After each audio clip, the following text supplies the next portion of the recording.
Okay, hi everyone. It's actually a huge pleasure meeting you on yet another video. Okay, so now today we are going to continue with question number 41 of 2020 A-level chemistry new syllabus. Okay, question number 41.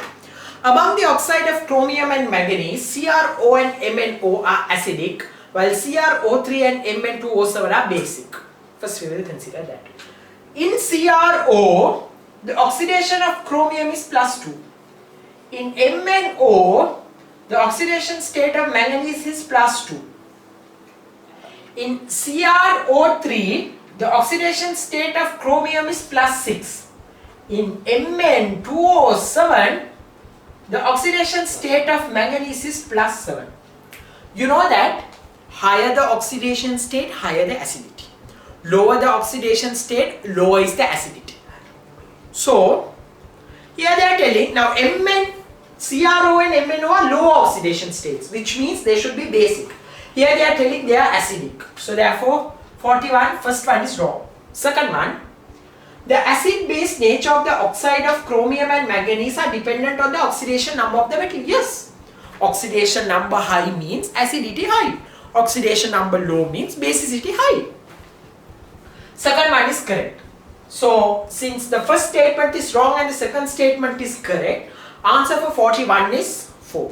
So, your answer for question number 41 is 4. Question number 42. An acidic buffer solution can be prepared by mixing a weak acid HA with its sodium salt NaA. Now look at this. Now NaA is a salt which belongs to the S block. NaA. So it completely dissociates to give you Na plus aqueous and A minus aqueous. At the same time, HA aqueous partially dissociates to give you H plus aqueous and A minus aqueous. So this A minus aqueous acts as a common ion effect in the second equilibrium, shifting the equilibrium towards the left. So therefore acting as a buffer solution. What is a buffer solution? A buffer solution is a solution that has the ability to resist pH ranges within a narrow pH range on addition of a small amount of acid, small amount of base or small amount of water. So 42 first one is correct. An acidic buffer is produced. Why? Acid is there and it's a buffer. So acidic buffer. Second one. When OH minus and H plus ions are added to the buffer solution and the added amounts of OH minus or H plus ions are removed through the reactions OH minus plus HA giving you A minus and H2O. H plus and A minus giving you HA. Okay. Now if you put more and more OH minus, what will happen? It will combine with H plus to give you H2O. Therefore, shifting the equilibrium forward. If you put more and more HA, if you put more and more H plus, it will react with A minus to give you more and more A minus, shifting the equilibrium which side? To the left. If you add OH minus, equilibrium is shifted to the right. If you add more and more H plus, equilibrium is shifted to the left. Second one is correct. And since the first statement explains the second statement, answer is answer number 1. Question number 42, answer is answer number 1. 43. Essential oils can be extracted from plants by steam distillation at temperature below 100. Yes. Temperature is below 100. Yes. Why? Because the boiling point of the components which are present within the essential oils is lesser than 100. That is correct. Directly from the resource. Second statement. The temperature at which the mixture of essential oil and water boils, the total vapor pressure of the system is less than the atmospheric pressure. No.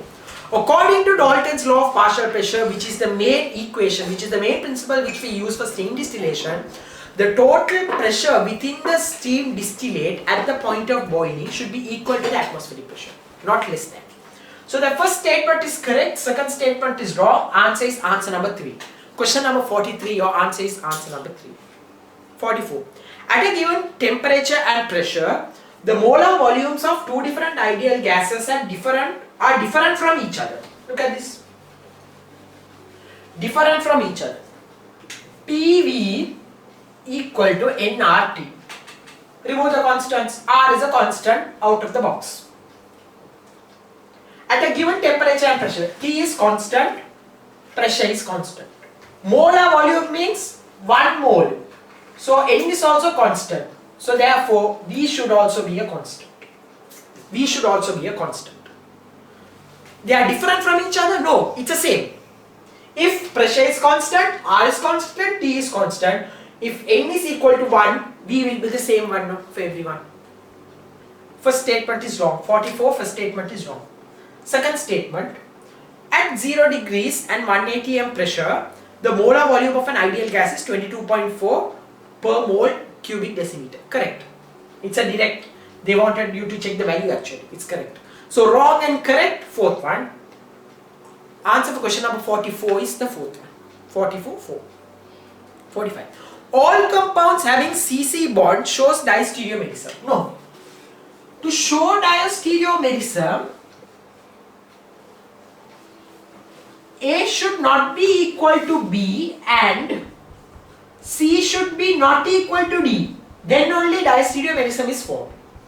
Imagine if both of these are H and H, no diastereomerism. So since they say all compounds, wrong. 45, the first one is wrong. Second one, any two isomers which are not mirror images of each other are diastereomers. Not mirror images. Any two isomers. They can even be structural isomers. No. Structural isomers are also not mirror images of one another. But they are not diastereomerism. It doesn't necessarily have to be diastereomers. They can even be structural isomers. Structural isomers are not mirror images of one another. So therefore, for 45, the second one is also wrong. First one is wrong, second one is wrong. So 45, your answer is answer number 5. 45, 5. 46. Hydrogenation of benzene is more difficult than hydrogenation of alkenes. Yes. For benzene, you have to add H2, and apart from that, you have to add Raney nickel also as the catalyst. We need a catalyst. Why?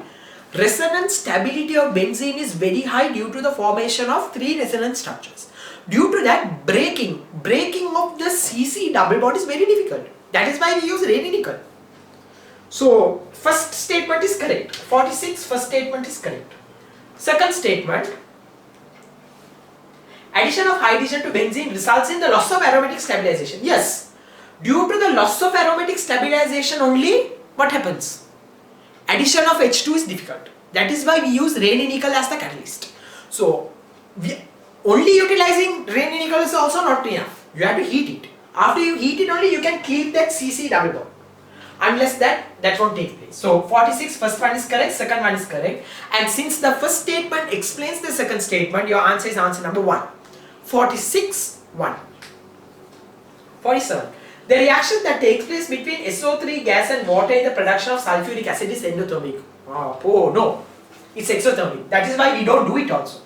We don't directly add sulfur trioxide to water because it's highly exothermic, increasing the risk of explosion. Due to that only, during the formation of H2SO4, we don't directly add sulfur trioxide to water. Otherwise, there will be huge explosion because it's exothermic. So 47, first one is wrong. Second one, sulfur trioxide reacts with concentrated H2SO4 to give oleum. Yes, that is the method. Sulfur trioxide plus H2SO4, which is 98% purity, gives you H2S2O7. H2S2O7. We undergo this reaction. Why? You can even just add no. If you just add water to this, still you get H2SO4. Why? Because this reaction is highly exothermic. The risk for the occurrence of explosion is very high. So in an industry, you can't just add sulfur dioxide water, then explosion only. So to prevent that explosion only, first we react sulfur dioxide with the H2SO4 98% from the upper trough to give you H2S2O7. Then only H2S2O7 gives you 2 molecules of H2SO4. So your answer for the 47, the second statement is correct. So wrong and correct, 47, answer is answer number 4. 47, 4. 48. The reaction between ammonia and alkyl halide gives a mixture of primary, secondary, tertiary amines and a quaternary ammonium salt. Correct? No? Correct. Right, now look at this. Initially if you have RCl, imagine RCl, you add ammonia. What will happen? First what will happen? RNH2. RNH2. Now this RNH2 is there, he won't just wait. These chemicals never just wait. RNH2, it will react with another RCl to give you RNHR. Again this one, RNHR reacts with another molecule of RCl. It reacts with another molecule of RCl to give you a tertiary amine. RNRR. Again, NR thrice reacts with another RCl to give you quaternary ammonium salt. Look at this, RNRR plus and the Cl minus. So it's a chain reaction. He can act as a nucleophile due to the presence of lone pair. So he reacts with Cl again to give this. He also has a lone pair, still he can react with another RCl to give this.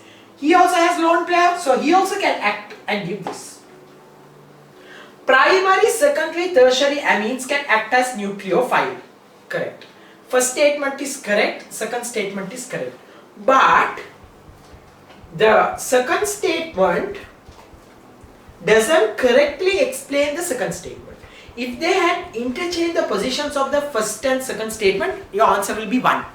But here, since this one, due to them acting as nucleophile only, this one happens.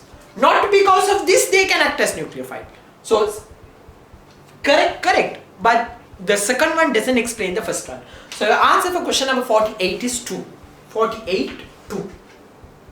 49. If P plus Q giving R is a first order reaction with respect to reactant P, first order reaction with respect to reactant P, the graph of the rate against concentration of P gives a straight line passing through the origin. I think in the same paper, in one of the previous questions, we had calculated the rate constant. The same theory is used here. If the concentration doubles, the rate also doubles. If the concentration doubles, the rate also doubles. So therefore we will have a y equal mx graph. Concentration double, rate double. Concentration 4 times, rate 4 times. Concentration 8 times, rate 8 times. So we will have a y equal to mx graph. 49, first one is correct. Second one, initial rate of a first order reaction is independent of the concentration of reactant. No, it's dependent. Half-life is only independent of the initial concentration, but the rate is dependent. That is why we write now rate equal to K into concentration of whatever it is, A, B, C, whatever it is. A concentration term is included in the rate law expression. So therefore it's wrong. So correct and wrong for 49, your answer is answer number 3. 49, 3. 50th one, it's from photochemical smoke. On a sunny day, strong photochemical smoke can be seen in a city with heavy traffic congestion. Yes. On a sunny day, if you go on top of the building, especially in, I think in the resource book they have given examples like Delhi, Tokyo. So such cities, if you go on top of a building and observe the ground down, you will see a mist that is brown in color. This is photochemical smoke. So 50th, first one is correct. Second one, photochemical smoke is caused entirely by scattering of solar radiation by small particles and water droplets that are emitted by vehicle exhaust system. Not entirely. PAN can also contribute. These are big molecules, big aldehyde bulky molecules.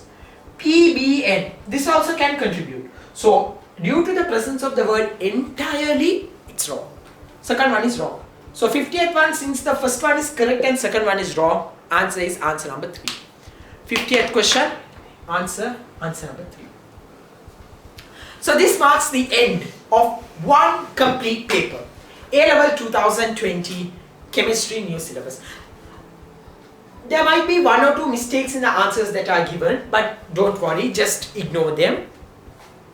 And your support and your confidence had made us come to such a level.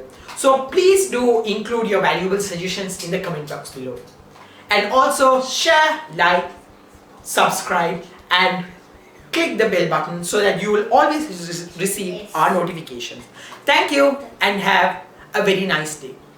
And we also hope to do the 2019 A-level paper in our coming videos. So please stay tuned so that you can be always with us. Thank you and have a nice day. Hey everyone, I think that particular video had added some amount of advantage to your pinnacle of success. Chemistry will indeed become one of your most favorite subjects at the end of what we take as a journey. So don't forget to like, share and subscribe this particular channel with those whom you like. And wait, whether your comments are advantages or disadvantages, please do put them down in the chat box because everything amounts to us. So thank you and have a nice day.